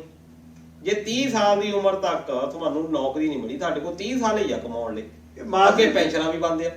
ਇੱਥੇ ਵੀ ਇਹੋ ਹੀ ਕਹਿ ਸਕਦੇ ਵੀ ਸਰਕਾਰਾਂ ਦੇ ਬਾਦਸ਼ਾਹਾਂ ਦੇ ਚਿਹਰੇ ਬਦਲਦੇ, ਨੀਤੀਆਂ ਉਹੀ ਰਹਿੰਦੀਆਂ। ਬਾਅਦ ਚ ਰੌਲਾ ਪਾਉਂਦੇ ਵੀ ਪੰਜਾਬ ਦਾ ਯੂਥ ਬਾਹਰ ਕਿਉਂ ਜਾ ਰਿਹਾ। ਹਾਂਜੀ ਬਿਲਕੁਲ, ਕੀ ਕਰਨ ਫਿਰ ਕੀ ਕਰਨਾ। ਬਿਲਕੁਲ ਤਾਂ ਮਾਸਟਰਾਂ ਦਾ ਇਹ ਰੌਲਾ ਰਹਿੰਦਾ ਹਮੇਸ਼ਾ ਦੇ। ਦੇਖ ਲਓ ਮਾਸਟਰਾਂ ਦੀ ਸਟ੍ਰਾਈਕਾਂ, ਹੋਰ ਤਾਂ ਕੋਈ ਨਾ ਕੋਈ ਮਹਿਕਮੇ ਕਰਦੇ ਨਹੀਂ, ਸਾਰਿਆਂ ਨਾਲ ਰਹਿੰਦੀ, ਸਾਰੇ ਲਾਈਨਮੈਨ ਤੁਸੀਂ ਦੇਖੋ ਬਿਜਲੀ ਬੋਰਡ ਵਾਲਿਆਂ ਦਾ ਕਿੰਨਾ ਰੌਲਾ ਪੈਂਦਾ ਜਦੋਂ ਦਾ ਆਹ ਪ੍ਰਾਈਵੇਟ ਕੀਤਾ ਆ, ਉਹਨਾਂ ਦਾ ਸਭ ਤੋਂ ਜ਼ਿਆਦਾ ਸ਼ੋਸ਼ਣ ਹੋਣ ਡਿਆ ਆ। ਲੋਕੀ ਉਹਨਾਂ ਨੂੰ ਸਿੱਧੇ ਵੀ ਗਾਲਾਂ ਕੱਢਦੇ ਆ। ਹੋਰ ਵੀ ਸਰਕਾਰੀ ਵਰਕਰ ਸੀਗੇ, ਹਾਂ ਜਿੰਨੇ ਵੀ ਜਿਹੜੇ ਮਰਜ਼ੀ ਮਹਿਕਮੇ, ਤਹਿਸੀਲ ਆਹ ਪਟਵਾਰੀਆਂ ਦੀ ਗੱਲ ਕਰ ਲਓ। ਹੁਣ ਪਟਵਾਰੀ ਜਿਹੜੇ ਆ ਉਹ ਆਪਾਂ ਕਹਿ ਤਾਂ ਦੇਈਦਾ ਪੈਸੇ ਮੰਗਦੇ ਆ, ਅਗਲੇ ਕਹਿੰਦੇ ਸਭ ਤੋਂ ਹਿੱਸੇ ਮੰਗਦੇ ਉੱਪਰ ਤੱਕ, ਮਤਲਬ ਭੱਠਾ ਸਾਰੇ ਪਾਸੇ। ਹੁਣ ਉਹਦੇ ਵਿੱਚ ਖੁਸ਼ੀ ਵਾਲੀ ਇਹ ਕਹਿ ਸਕਦੇ ਆ ਵੀ ਪੁਲਿਸ ਵਾਲੇ ਥੋੜੇ ਬਹੁਤੇ ਸੈੱਟ ਆ ਵੀ ਇਹਨਾਂ ਨੂੰ ਘੱਟੋ ਘੱਟ ਤਨਖਾਹ ਜਿਹੜੀ ਆ ਉਹ ਪ੍ਰੋਪਰ ਮਿਲ ਜਾਂਦੀ ਆ, ਕਿਉਂਕਿ ਪੁਲਿਸ ਦੀ ਲੋੜ ਸਰਕਾਰ ਦੀ ਲੋੜ ਆ, ਨਹੀਂ ਤਾਂ ਖਰਾਬ ਰੁਜ਼ਗਾਰ ਕਰਨਗੇ, ਜੇ ਉਹਨਾਂ ਨੂੰ ਖਰਾਬ ਕਰਨਗੇ। ਪਰ ਦੂਜੇ ਪਾਸੇ ਇਹ ਵੀ ਦੇਖੋ ਵੀ ਉਹਨਾਂ ਤੋਂ ਉਹ ਤਾਂ ਇੱਕ ਤਰ੍ਹਾਂ ਨਾਲ ਕਹਿ ਲਓ ਵੀ ਜਿਹੜੇ ਛੋਟੇ EMPLOYE ਆ, DSP ਤੋਂ ਉੱਪਰ ਤਾਂ ਹੈਗੇ ਸਹੀ, ਜਿਹੜੇ ਥੱਲੇ ਕਾਂਸਟੇਬਲ ਆ ਜਾਂ ਕੋਈ ਹੋਰ ਆ, ਉਹਨਾਂ ਦਾ ਕਿੰਨਾ ਸ਼ੋਸ਼ਣ ਆ। ਉਹ ਆਪਾਂ ਸਾਰਿਆਂ ਨੇ ਹੁਣ ਆ ਦੇਖੋ ਦੁਸਹਿਰਾ ਦੇਖਣ ਲੱਗੇ ਹੋ ਸੀ, ਆਪਾਂ ਸਾਰੇ ਖਾਣ ਪੀਣ ਐਨ ਇੰਜੋਏ ਕਰਨ ਲੱਗੇ ਸੀ, ਉਹ ਵਿਚਾਰੇ ਬਾਹਰ ਖੜੇ ਸਾਨੂੰ ਦੇਖਣ ਡਏ ਸੀ ਵੀ ਲੰਬੜ ਦੇ ਕੁੱਟ ਪੈ ਗਈ ਇਹਨੂੰ ਫੜੋ ਉਹ ਫਲਾਣੇ ਨੂੰ ਫੜੋ। ਉਹ ਵਿਚਾਰੇ ਦੁਸਹਿਰਾ ਦਿਖਾਉਣਗੇ ਹੁਣ ਦੀਵਾਲੀ ਨੂੰ ਆਪਾਂ ਸਾਰਿਆਂ ਨੇ, ਮੈਨੂੰ ਲੱਗਦਾ ਪੰਜਾਬ ਦਾ ਕਿਹੜਾ ਬੰਦਾ ਈਵਨ ਅਖਬਾਰਾਂ ਵਾਲੇ ਵੀ ਘਰ ਬਹਿ ਜਾਂਦੇ ਵੀ ਅੱਜ ਨਹੀਂ ਦੇਖੋ ਮਾਸੀ ਹੁਣ ਜਿਹੜਾ ਟ੍ਰੈਜਡੀ ਹੋਈ ਆ ਬਰਨਾਲੇ ਦੀ, ਤੁਸੀਂ ਦੇਖੋ OSI ਜਿਹੜਾ ਮਾਰ ਦਿੱਤਾ ਵਿਚਾਰਾ ਉਹ ਹੌਲਦਾਰ ਹਾਂਜੀ ਹੌਲਦਾਰ ਸੀਗਾ, ਉਹਦੇ ਪਰਿਵਾਰ ਨੂੰ ਸਾਡਾ ਤਾਂ ਜੀ ਚਲਾ ਗਿਆ। ਬਿਲਕੁਲ। ਉਹ 4 ਮੁੰਡਿਆਂ ਨੇ ਜਿਨ੍ਹਾਂ ਨੇ ਮਾਰਿਆ ਛੋਟੇ ਜਿਹੇ ਗੁੱਸੇ ਦੀ ਖਾਤਰ ਉਹ ਬੰਦਾ ਕੁੱਟ ਕੇ ਮਾਰ ਦਿੱਤਾ। ਹੁਣ ਇੱਕ ਪਰਿਵਾਰ ਉਹਦਾ ਗਿਆ, 4 ਪਰਿਵਾਰ ਇਹ ਮਾਰੇਗਾ, 4 ਪਰਿਵਾਰ ਇਹ ਉੱਜਣਗੇ, 5 ਪਰਿਵਾਰ ਹਜ਼ਾਰ ਲੈ ਚੰਦ ਮਿੰਟਾਂ ਦੇ ਗੁੱਸੇ ਬਦਲੇ। ਹੁਣ ਤਾਇਆ ਇਹ ਕਬੱਡੀ ਖਿਡਾਰੀ 4 ਜਣੇ ਜੰਗ ਬਲੱਡ ਹੁੰਦਾ, ਕਹਿੰਦੇ ਹੁੰਦੇ ਆ ਵੀ ਇਹ ਚ ਜ਼ਿਆਦਾ ਥੋੜੀਆ ਬਲੱਡ ਚੱਲਦਾ। ਇਹ ਮੈਨੂੰ ਇਦਾਂ ਲੱਗਦਾ ਵੀ ਸਭ ਤੋਂ ਵੱਡਾ ਕੋਈ ਹੈ ਹੀ ਨਹੀਂ ਕੋਈ ਹਨਾ। ਤੇ ਉੱਤੋਂ ਕਬੱਡੀ ਖੇਡਦੇ ਆ ਲੋਕੀ ਵੀ ਪਿਆਰ, ਅਸਲ ਵਿੱਚ ਤਾਂ ਪਿਆਰ ਕਰਦੇ ਕਬੱਡੀ ਨੂੰ ਹਨਾ, ਵੀ ਲੋਕੀ ਕਹਿੰਦੇ ਆ ਵੀ ਹਾਂ ਵੀ ਖਿਡਾਰੀ ਆ, ਰਿਸਪੈਕਟ ਦਿੰਦੇ ਆ। ਉੱਥੇ ਚਿਕਨ ਕਾਰਨਰ ਦੇ ਉੱਤੇ ਬੈਠੇ ਆ ਤੇ ਪੀਂਦੇ ਰੈਸਟੋਰੈਂਟ ਦੇ ਉਹ EMPLOYEES ਨਾਲ ਲੜਨ ਲੱਗ ਗਏ ਆ। ਉਹਨਾਂ ਨੇ ਪੁਲਿਸ ਨੂੰ ਕਾਲ ਕਰ ਦਿੱਤੀ ਆ। ਇਹ ਹੁਣ ਆਪਣੀ ਡਿਊਟੀ ਜਿਹੜੀ ਆਪਾਂ ਗੱਲ ਕਰਦੇ ਹਾਂ ਵੀ ਇਹ ਫੌਜ ਨਾਲ ਕਿਤੇ ਘੱਟ ਆ, ਕੀ ਪਤਾ ਬੰਦਾ ਅੱਗੇ ਕੀ ਹਥਿਆਰ ਲੈ ਕੇ ਬੈਠਾ ਜਿੱਦਾਂ ਦਾ ਉਦਾਂ ਦਾ ਕੁਛ। ਉਹ ਵਿਚਾਰੇ ਨੇ ਆ ਕੇ ਕੁਛ ਇਹਨਾਂ ਨੂੰ ਕਿਹਾ ਗਿਆ, ਹੁਣ ਹਟਾਉਣਾ ਤਾਂ ਹੈ ਹੀ ਆ। ਉਹਨੇ ਇਹਨੂੰ ਇੰਨਾ ਕੁੱਟਿਆ ਵੀ ਹਸਪਤਾਲ ਜਾਂਦੇ ਇਹਦੀ ਮੌਤ ਹੋ ਗਈ। ਹੁਣ ਉਹ ਜਿਹੜੇ ਖਿਡਾਰੀ ਸੀ, ਜਿੱਦਾਂ ਤੁਸੀਂ ਗੱਲ ਕਰਦੇ ਆ ਸਾਰੀ ਉਮਰ ਲਈ ਖੇਡਣਾ ਤਾਂ ਕੀ ਆ, ਹੁਣ ਤਾਂ ਲਾਈਫ ਇਦਾਂ ਹੋ ਗਈ। ਪਰ ਘਟਨਾਵਾਂ ਖਿਡਾਰੀਆਂ ਤੇ ਆਪਾਂ ਲਈਏ, ਇੱਕ ਸੁਸ਼ੀਲ ਕੁਮਾਰ ਤੁਸੀਂ ਸੁਣਿਆ ਹੋਣਾ, 올림픽 ਚੋਂ 2 ਮੈਡਲ ਸੀ, ਠੀਕ ਹੈ ਜੀ। ਲੰਡਨ ਚੋਂ ਸੀਗਾ ਤੇ ਬੀਜਿੰਗ ਚੋਂ ਬ੍ਰੌਂਜ ਸੀ, ਇੱਥੋਂ ਸਿਲਵਰ ਸੀ। ਕਾਮਨਵੈਲਥ ਗੇਮਾਂ ਦੇ ਵਿੱਚ ਉਹਦਾ ਮੈਡਲ ਸੀ, ਏਸ਼ੀਅਨ ਗੇਮਾਂ ਦੇ ਵਿੱਚ ਉਹ ਮੈਡਲ ਸੀ। ਏਦਾਂ ਹੀ ਬਸ ਲੜਾਈ ਦੇ ਵਿੱਚ ਗੁੱਸੇ ਦੇ ਵਿੱਚ ਮੁੰਡਾ ਮਾਰਤਾ, ਲਾਈਫ ਹੀ ਖਰਾਬ ਹੋ ਗਈ। ਕਿੰਨਾ ਨਾਂ ਸੀ ਸੁਸ਼ੀਲ ਕੁਮਾਰ ਦਾ। ਇੱਕ ਸੁਖਵਿੰਦਰ ਮੌਰ ਦੀ ਗੱਲ ਲਾ ਲਓ, ਕੋਚ ਸੀ ਬਹੁਤ ਵਧੀਆ, ਉਹ ਵੀ ਏਦਾਂ ਹੀ ਵੀ ਗੁੱਸੇ ਨੂੰ ਦੇਖੋ। ਜਿਹੜੀ ਸਪੋਰਟਸਮੈਨਸ਼ਿਪ ਆ, ਇਹ ਨਹੀਂ ਵੀ ਤੁਹਾਡੇ ਕੋਲ ਹੁਣ ਮੇਰੇ ਵਰਗਾ ਬੰਦਾ ਆ ਪਾਵਰ ਹੈ ਨਹੀਂ, ਗੁੱਸਾ ਬਾਹਰੀ ਗੁੱਸੇ ਨੂੰ ਹਾਂ ਜਿਹੜਾ ਖਿਡਾਰੀ ਬੰਦਾ ਉਹ ਤਾਂ ਹੀ ਤਕੜਾ ਖਿਡਾਰੀ ਆ ਜੇ ਉਹ ਆਪਣਾ ਗੁੱਸਾ ਪੀ ਲੈਂਦਾ। ਉਹਨੇ ਅੱਜ ਕੱਲ ਚੀਜ਼ਾਂ ਹੀ ਖਾ ਕੇ ਤਾਂ ਖੇਡਦੇ ਆ, ਉਹ ਫਿਰ ਥੋੜਾ ਜਿਹਾ ਨਾਲੇ ਉਦਾਂ ਵੀ ਪਤਾ ਕੀ ਆ, ਕਈ ਵਾਰੀ ਏਦਾਂ ਹੋ ਜਾਂਦਾ ਵੀ ਅਸੀਂ ਵੀ ਖਿਡਾਰੀਆਂ ਨੂੰ ਰੱਬ ਬਣਾ ਲੈਨੇ। ਹਾਂਜੀ ਬੱਲੇ ਬਣਾਉਣਾ ਬਹੁਤ ਹੀ ਸ਼ੋਰ ਦੇ ਬੰਦੇ ਨੂੰ ਉਹਨੂੰ ਵੀ ਏਦਾਂ ਲੱਗਣਾ ਪੈਂਦਾ ਵੀ ਜੋ ਅਸੀਂ ਆ ਸੋ ਅਸੀਂ ਆ, ਹੋਰ ਕੋਈ ਨਹੀਂ, ਅਸੀਂ ਜੋ ਮਰਜ਼ੀ ਕਰ ਲਈ। ਜਿੱਦਾਂ ਹੁਣ ਸਿੱਧੂ ਸੀ, ਸਿੱਧੂ ਦੇ ਕੇਸ ਚੱਲੇ ਸੀ ਨਾ, ਬੰਦਿਆਂ ਨੇ ਮਾਰਿਆ ਸੀ। ਹਾਂਜੀ ਇਹਨੇ ਵੀ ਏਦਾਂ ਹੀ, ਹਾਂ ਖਿਡਾਰੀ ਸੀ ਇਹ ਵੀ, ਖਿਡਾਰੀ ਸੀ, ਗੁੱਸੇ 'ਚ ਨਹੀਂ ਮਾਰ ਗਿਆ ਬੰਦਾ। ਹਾਂਜੀ ਕਦੀ ਕੇਸ ਚੱਲ ਪਿਆ, ਕਦੀ ਕੇਸ ਬੰਦ ਹੋ ਗਿਆ, ਕਦੀ ਆਹ ਹੋਇਆ, ਕਦੀ ਆਹ ਹੋ ਗਿਆ, ਮਗਰ 2 ਸਾਲ ਦੀ ਕੈਦ ਕੀਤੀ। ਜਿਹਨਾਂ ਦਾ ਬੰਦਾ ਚੱਲ ਗਿਆ ਉਹ ਚੱਲ ਗਿਆ। ਅੱਜ ਤੱਕ ਨਹੀਂ ਉਹ ਕੇਸ ਪਿੱਛਾ ਛੱਡਣ ਡਿਆ, ਜਦੋਂ ਮਰਜ਼ੀ ਕੱਢ ਲੈਂਦੇ ਆ, ਜਦੋਂ ਮਰਜ਼ੀ ਹੁਣ ਜੇਲ੍ਹ ਕੱਢ ਕੇ ਆਇਆ ਕੱਲ ਹੀ। ਇਹ ਹੁਣ ਆ ਜਿਹੜੇ ਜਿੱਦਾਂ ਕਬਜੇ ਲੈਣੇ ਆ, ਜਾਂ ਹੁਣ ਤੁਸੀਂ ਆ ਜਿਹੜੇ ਗੈਂਗ ਵੀ ਦੇਖੋ, ਇਹ ਸਪੋਰਟਸ ਕਾਲਜ ਚੋਂ ਨਿਕਲਦੇ ਉੱਥੋਂ। ਜਿੰਨੇ ਸਪੋਰਟਸ ਕਾਲਜ ਆ ਉਹਨਾਂ ਦੇ ਵਿੱਚੋਂ ਕਿਤੇ ਨਾ ਕਿਤੇ ਲਿੰਕ ਇਹਨਾਂ ਦੇ ਜੁੜੇ ਆ। ਹੁਣ ਜਿਹੜਾ ਬੰਦਾ ਦਿਹਾੜੀ ਦੱਪੇ ਤੇ ਪਹਿਲਾਂ ਲੱਗਾ, ਉਹਦਾ ਘਰੇ ਹੀ ਉੱਥੇ ਇੰਨਾ ਫਸਿਆ ਆ, ਉਹਦੇ ਕੋਲ ਤਾਂ ਇਹਦਾ ਵਿਹਲੇ ਆ ਹਨਾ। ਘਰ ਦੇ ਤਾਂ ਇਹ ਭੇਜਦੇ ਆ ਵੀ ਚਲੋ ਨਿਆਣੇ ਦੀ ਸਿਹਤ ਸੋਹਣੀ ਆ, ਕਿਤੇ ਗੇਮ 'ਚ ਹੋਊਗਾ। ਅੱਜ ਕੱਲ ਤਾਂ ਇਹੀ ਆ ਵੀ ਜੇ ਤੁਸੀਂ ਗੇਮ 'ਚ ਆ ਤਾਂ ਤੁਹਾਨੂੰ ਸਰਕਾਰੀ ਨੌਕਰੀ ਮਿਲਣੀ ਸੌਖੀ ਆ। ਸਾਰੇ ਇਸੇ ਕਰਕੇ ਇੱਕ ਲਾਲਚ ਇਹੀ ਆ ਵੀ ਘੱਟੋ ਘੱਟ ਸਾਡੀ ਚਲੋ ਜੌਬ ਜਿਹੜੀ ਸਿਕਿਉਰ ਹੋ ਜਾਊਗੀ, ਫਿਰ ਆਪਣਾ ਨਾਂ ਵੀ ਹੋਊਗਾ। ਪਰ ਜਦੋਂ ਇਦਾਂ ਦੀਆਂ ਗਲਤੀਆਂ ਅਸੀਂ ਬਾਕੀ ਖਿਡਾਰੀਆਂ ਨੂੰ ਜ਼ਰੂਰ ਸਿੱਖਣਾ ਚਾਹੀਦਾ ਵੀ ਖੇਡ ਦੇ ਮੈਦਾਨ 'ਚ ਆਪਣੀ ਜਿਹੜੀ એનર્ਜੀ ਹੈ ਉੱਥੇ ਦਿਖਾਓ, ਨਾ ਕਿ ਤੁਸੀਂ ਇਦਾਂ ਆ ਕੇ ਆਮ ਲੋਕਾਂ ਨੂੰ ਜਿਹੜਾ ਤੰਗ ਪਰੇਸ਼ਾਨ ਕਰੋ। ਨਹੀਂ, ਮੈਂ ਤਾਂ ਹਮੇਸ਼ਾ ਇਹ ਸੁਣਿਆ ਸੀ ਕਿ ਜਿੰਨਾ ਬੰਦਾ ਵੱਡਾ ਹੁੰਦਾ, ਤਗੜਾ ਹੁੰਦਾ, ਉਹਦੀ ਸਹਿਣਸ਼ੀਲਤਾ ਉਨੀ ਜ਼ਿਆਦਾ ਹੁੰਦੀ ਆ। ਉਹ ਗੁੱਸਾ ਕਹਿੰਦੇ ਛੋਟੇ ਨੂੰ ਆਉਂਦਾ ਮਾੜੇ ਨੂੰ ਆਉਂਦਾ, ਉਹ ਕੁਝ ਕਰ ਨਹੀਂ ਸਕਦਾ। ਬਿਲਕੁਲ। ਜਿਹੜਾ ਵੱਡਾ ਬੰਦਾ ਨੂੰ ਦਿਖਾਉਣ ਦੀ ਲੋੜ ਨਹੀਂ ਹੁੰਦੀ। ਬਿਲਕੁਲ। ਜਿੱਦਾਂ ਕਈ ਬਹੁਤ ਬੜੇ ਅਮੀਰ ਹੁੰਦੇ ਆ, ਕੋਈ ਦਿਖਾਉਂਦੇ ਨਹੀਂ ਅਮੀਰੀ। ਹਾਂਜੀ। ਪਰ ਜਿਹੜੇ ਨਵੇਂ ਰੱਜੇ ਹੁੰਦੇ ਨਾ, ਉਹ ਬੜੀ ਸੋਚ ਸਮਝ ਕੇ ਕਰਦੇ ਹੁੰਦੇ ਆ। ਜਿਵੇਂ ਕੋਹ ਵੀ ਦੇਖੋ ਜੀ, ਮੂੰਹ ਕੋਲ ਆਇਆ ਦਿਖਾ ਕੇ ਗਿਆ ਕਾਰ ਮੇਰੀ ਫਲਾਨੀ ਮੇਰੀ। ਜਿਹੜੇ ਰੱਜੇ ਪੁੱਜੇ ਅਮੀਰ ਹੁੰਦੇ ਕੋਈ ਗੱਲ ਕਰਦੇ ਹੀ ਨਹੀਂ। ਬਿਲਕੁਲ। ਤਾਂ ਫਿਰ ਐਵੇਂ ਥੋੜੀ ਲੋਕੀ ਇੰਡੀਆ ਛੱਡ ਕੇ ਬਾਹਰ ਲੋਕੀ ਜਾਣ ਲੱਗੇ ਵਾ। ਜਿੱਦਾਂ ਹੁਣ ਦੇਖੋ ਕੈਨੇਡਾ ਜਾਣ ਲੱਗੇ ਆ, ਤੇ ਆਪਣੇ ਉਹ ਕਹਿੰਦੇ ਵੀ ਚਲੋ ਮਾੜਾ ਆਪਣਾ ਭਵਿੱਖ ਬਾਹਰ ਕਿਹੜਾ ਬੱਚਿਆਂ ਦਾ ਭਵਿੱਖ ਸੌਖਾ ਆ, ਬਾਹਰ ਕਿਸੇ ਵੀ ਉਹ ਸੌਖਾ ਨਹੀਂ ਹੈਗਾ। ਹੁਣ ਜੋ ਹਾਲਾਤ ਆ ਕੈਨੇਡਾ ਦੇ ਤਾਂ ਇੰਡੀਆ ਦੇ ਆਪੋ ਵਿੱਚ ਬਣ ਗਏ ਆ, ਉਹਦਾ ਭੁਗਤਾਨ ਜਿਹੜਾ ਉਹ ਬੱਚਿਆਂ ਨੂੰ ਕਰਨਾ ਪੈ ਰਿਹਾ। ਉੱਥੋਂ ਨਾ ਬੰਦੇ ਆ ਸਕਦੇ, ਨਾ ਇੱਥੋਂ ਜਾ ਸਕਦੇ ਆ। ਇੱਥੇ ਕੋਈ ਨੌਕਰੀਆਂ ਹੈ ਨਹੀਂ, ਕਿੰਨਾ ਮੁਸ਼ਕਲ ਹੋਇਆ। ਉਹ ਤਾਂ ਮੈਂ ਸੁਣਿਆ ਸੀ ਵੀ ਕਹਿੰਦੇ ਦਿੱਤਾ ਬਿਆਨ ਆਪਣੇ ਸਰਕਾਰ ਨੇ ਵੀ ਜਦੋਂ ਸਾਨੂੰ ਲੱਗਾ ਵੀ ਕੈਨੇਡਾ ਦੇ ਵਿੱਚ ਸਾਡੇ ਐਂਬੈਸੀ ਸਟਾਫ ਸੇਫ ਫੀਲ ਕਰਨ ਲੱਗ ਪਊਗਾ, ਉਦੋਂ ਅਸੀਂ ਫਿਰ ਮੁੜ ਕੇ ਵੀਜ਼ੇ ਦੇਣੇ ਸ਼ੁਰੂ ਕਰ ਦੇਣੇ ਆ। ਪਰ ਇਹ ਕਰੂੰ ਕਦੋਂ ਇਦਾਂ ਦਾ ਸੇਫ, ਇਹ ਅਜੇ ਸਮਝ ਨਹੀਂ ਲੱਗਦੀ। ਉਹ ਇਦਾਂ ਆ, ਮੈਨੂੰ ਜਿੱਦਾਂ ਲੱਗਦਾ ਵੀ ਹੁਣ ਬਾਹਰਲੇ ਮੁਲਕ ਵੀ ਕੈਨੇਡਾ ਦਾ ਸਾਥ ਦੇਣ ਲੱਗ ਪੈ ਜਾਵਾ। ਠੀਕ ਆ। ਹੁਣ ਜਿਹੜੀ ਗਵਰਨਮੈਂਟਾਂ ਹੁੰਦੀਆਂ ਇਹ ਗੱਲਾਂ ਵਿੱਚੋਂ ਵਿੱਚ ਕਰਦੀਆਂ ਹੁੰਦੀਆਂ ਲੋਕਾਂ ਦੀ ਪਬਲਿਕ ਦੀ ਬਾਹਰ ਨਹੀਂ ਹੋਣੀ ਚਾਹੀਦੀਆਂ। ਹਾਂਜੀ ਅਸਲ ਦੇ ਵਿੱਚ ਹੋਇਆ ਕਿ ਜਿਹੜੀ ਗੱਲ ਬਾਹਰ ਆ ਗਈ ਨਾ ਹਾਂਜੀ ਉਹ ਨੁਕਸਾਨ ਕੀਤਾ ਦੋਨੋਂ ਹੀ ਸਰਕਾਰਾਂ ਦਾ, ਹਾਂਜੀ ਇਕੱਲਾ ਇੰਡੀਆ ਦਾ ਨਹੀਂ ਇਕੱਲਾ ਕੈਨੇਡਾ ਦਾ, ਦੋਨਾਂ ਦਾ ਹੀ ਦੋਨਾਂ ਨੁਕਸਾਨ। ਦਾ ਹੋਇਆ। ਤੇ ਸਭ ਤੋਂ ਵੱਡਾ ਨੁਕਸਾਨ ਹੋ ਗਿਆ ਆਪਣੇ ਲੋਕਾਂ ਦਾ। ਜਦੋਂ ਗਾਂਧੀ ਮੋਹਨ ਗੱਲ ਕੀਤੀ ਸੀ, ਹੁਣ ਦੱਸ ਸਭ ਤੋਂ ਜ਼ਿਆਦਾ ਕੈਨੇਡਾ ਨੂੰ ਕੌਣ ਜਾਂਦੇ ਆ? ਪੰਜਾਬੀ ਪੰਜਾਬੀ। ਸਭ ਤੋਂ ਜ਼ਿਆਦਾ ਹੈ ਕੌਣ ਕੈਨੇਡਾ 'ਚ? ਪੰਜਾਬੀ ਪੰਜਾਬੀ। ਜਿਨ੍ਹਾਂ ਜਾਣਾ ਉਹਨਾਂ ਨੂੰ ਵੀਜ਼ੇ ਨਹੀਂ ਲੱਗਣੇ, ਉਹ ਕਿ ਹੋਗਾ 41 ਲੋਕੀ ਉੱਥੋਂ ਬਾਹਰ ਕਰ ਦਿੱਤੇ ਆ, ਕਰ ਦਿੱਤੇ। ਉਹ ਕਿਤੇ ਵੀਜ਼ੇ ਨਹੀਂ ਇਸ਼ੂ ਕਰ ਜਿਹੜੇ ਸਕਦੇ। ਉੱਥੇ ਸਿਟੀਜ਼ਨ ਉਹ ਆ ਨਹੀਂ ਸਕਦੇ। ਜਿਹੜੇ ਉੱਥੇ ਦੇ ਸਿਟੀਜ਼ਨ ਨੇ ਪੰਜਾਬੀ ਉਹ ਇੰਡੀਆ ਨਹੀਂ ਆ ਸਕਦੇ ਕਿਉਂਕਿ ਭਾਰਤ ਸਰਕਾਰ ਨੇ ਵੀਜ਼ੇ ਬੰਦ ਕੀਤੇ ਹੋਏ। ਇਹੋ ਯੂਕੇ ਦੇ ਵਿੱਚ ਉਹਨਾਂ ਨੇ ਟਰੂਡੋ ਨੇ ਇਹੋ ਹੀ ਬਿਆਨ ਦਿੱਤਾ ਮੇਰਾ ਖਿਆਲ ਵੀ ਇਹ ਭਾਰਤ ਦੀ ਇਸ ਵਜ੍ਹਾ ਕਰਕੇ ਇਸ ਰਵੱਈਏ ਕਰਕੇ ਨੁਕਸਾਨ ਹੋਣ ਡਿਆ ਵੀ ਨਾ ਤਾਂ ਉੱਥੋਂ ਦੇ ਬੰਦੇ ਜਿਹੜੇ ਹੁਣ ਇੱਥੇ ਆ ਸਕਦੇ ਆ, ਸਾਡਾ ਸਟਾਫ ਘਟਾਤਾ, ਇਸ ਕਰਕੇ ਸਾਨੂੰ ਵੀਜ਼ੇ ਜਿਹੜੇ ਉਹ ਬੰਦ ਕਰਨੇ ਪਏ। ਉਹ ਸਾਡੇ 40 ਬੰਦੇ ਜਿਹੜੇ ਸੀ ਵਾਪਸ ਆ ਗਏ। ਉਹਨਾਂ ਹੁਣ ਵੀਜ਼ਿਆਂ ਦੇ ਅਸਰ ਪਿਆ ਬੱਚਿਆਂ ਦੇ ਗਾਂ ਬੱਚੇ ਇਕੱਲਾ ਉਹਨਾਂ ਦੇ ਕਦੋਂ ਨਹੀਂ ਤੱਕ ਸੂਤ ਹੋ ਆਜੂ ਸੂਤ ਹੈ ਉਹ ਕੰਮ ਕਿ ਨਹੀਂ ਅੱਗੇ ਚੱਲੀ? ਨਹੀਂ ਹੋ ਤਾਂ ਜਾਊਗਾ ਹੋ ਜਾਣਾ ਕ੍ਰਿਸਮਸ ਤੱਕ। ਕਿਉਂਕਿ ਇੱਧਰ ਵੀ ਤਾਂ ਨੁਕਸਾਨ ਆ। ਨੁਕਸਾਨ ਪਹਿਲਾਂ ਚੱਲਵਾ ਰੱਖ ਲਓ ਵੀ 에ਅਰ ਲਾਈਨਾਂ ਨੂੰ ਕਿੰਨਾ ਨੁਕਸਾਨ ਆ, ਏਅਰਪੋਰਟਾਂ ਨੂੰ ਕਿੰਨਾ ਨੁਕਸਾਨ ਆ, ਹਨਾ ਉਹ ਨੁਕਸਾਨ Duty free 에ਅਰਪੋਰਟਾਂ ਦਾ ਡਿਊਟੀ ਫ੍ਰੀ ਕਿੰਨਾ। ਫਿਰ ਉੱਥੋਂ ਜਿਹੜੇ ਬੰਦਿਆਂ ਨੇ ਟੈਕਸੀ ਉੱਥੋਂ ਲੈ ਕੇ ਜਿਹੜੇ ਕੈਨੇਡਾ ਤੋਂ ਹੀ ਜ਼ਿਆਦਾ ਆਉਂਦੇ ਆ ਉਹ ਨਹੀਂ। ਹੁਣ ਇਹਨਾਂ ਦਿਨਾਂ ਦੇ ਵਿੱਚ ਯਾਰ ਨਰਾਤਿਆਂ ਤੋਂ ਵਿਆਹ ਸ਼ੁਰੂ ਹੋ ਗਿਆ। ਇਹ ਵਿਆਹ ਚੱਲਣੇ ਆ ਮਾਰਚ ਤੱਕ। ਇਹਨਾਂ ਦਿਨਾਂ ਦੇ ਮਾਰਚ ਤੱਕ ਐਨ ਪੂਰਾ ਜਾਣੀ ਉਧਰੋਂ ਕਈਆਂ ਨੇ ਛੁੱਟੀ ਕੱਟਣ ਆਉਣਾ ਕਿਉਂਕਿ ਉਧਰ ਬਰਫਾਂ ਪੈ ਜਾਂਦੀਆਂ, ਲੋਕੀ ਇੱਧਰ ਆਉਂਦੇ ਆ।